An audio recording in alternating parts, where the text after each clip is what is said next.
Moi, j'ai envie de vous dire que comme on a une image biaisée de ce qu'est être parfait, on se sent jamais à la hauteur. On se sent pas légitime et puis on est sûr que tout le monde va s'en apercevoir.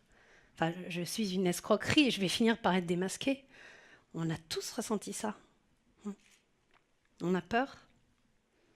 Alors on joue un rôle, on tente de donner le change. Moi, ça m'est arrivé en rentrant dans le monde du travail. Ouais. Il y a 10 ans, j'ai intégré la rédaction d'une émission télé, culturelle, intellectuellement exigeante. Je n'avais pas confiance en moi. Je me sentais pas à ma place et pas légitime pour ce poste. Et puis j'étais sûre que tout le monde allait s'en rendre compte, hein, c'était obligatoire. Pour moi, par exemple, la journaliste parfaite ne devait lire que Le Monde diplomatique ou The Economist. Pas le journal léger, enfin surtout pas en public. Alors ce que je faisais, c'est que je me mettais en scène. Sur mon bureau, je mettais bien en évidence les journaux sérieux, comme The Economist, pour que tout le monde les voie. Et puis je cachais les magazines féminins.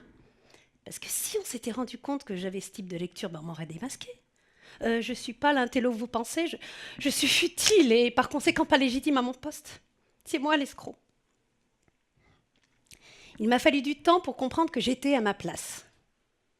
Que le fait que je porte du vernis à paillettes ou que je regarde des émissions débiles à la télévision ne faisait pas de moi une journaliste moins crédible. J'avais pas besoin de me transformer.